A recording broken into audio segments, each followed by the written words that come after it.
Is there such a thing as truth? Or is everything, including truth, a statement of personal opinion or preference? In other words, is truth relative?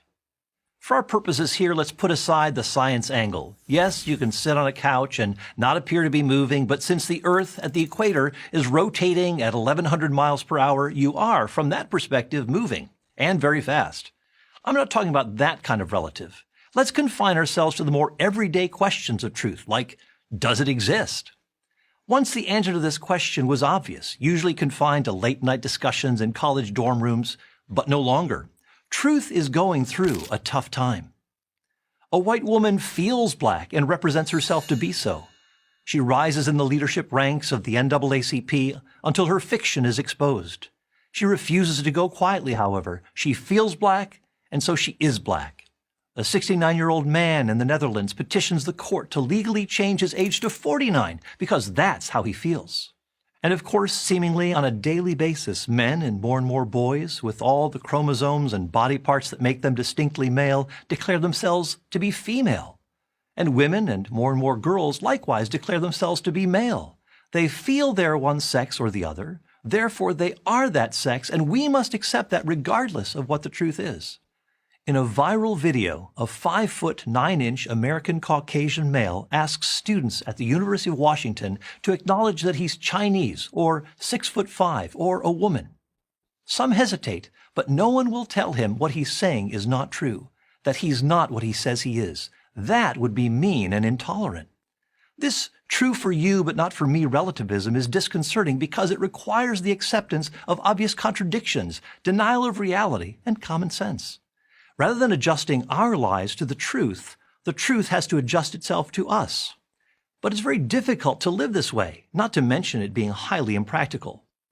We rely on mind-independent, universal truths in order to think clearly, to navigate life.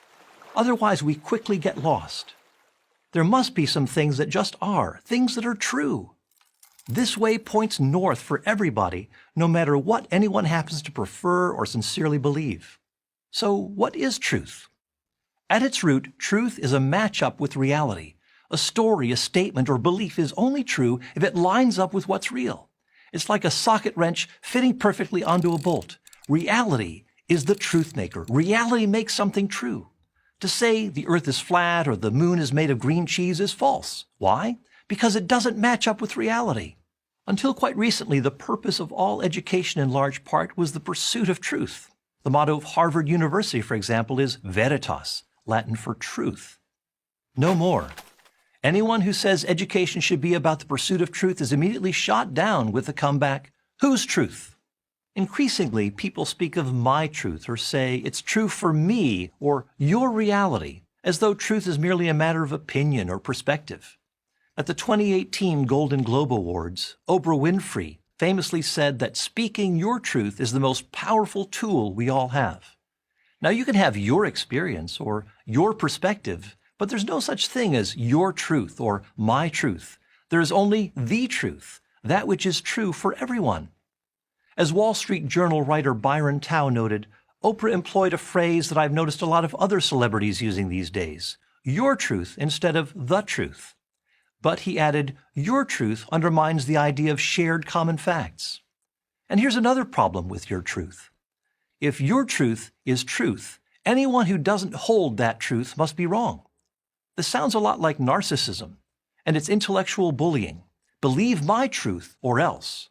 Not exactly a positive pro-truth message. Yeah, truth is going through a tough time. So let's review. Truth can't be relative. If it is relative, it's not truth. To say there is no truth for all people is to declare a truth for all people. In effect, you're saying it's true that there is no truth.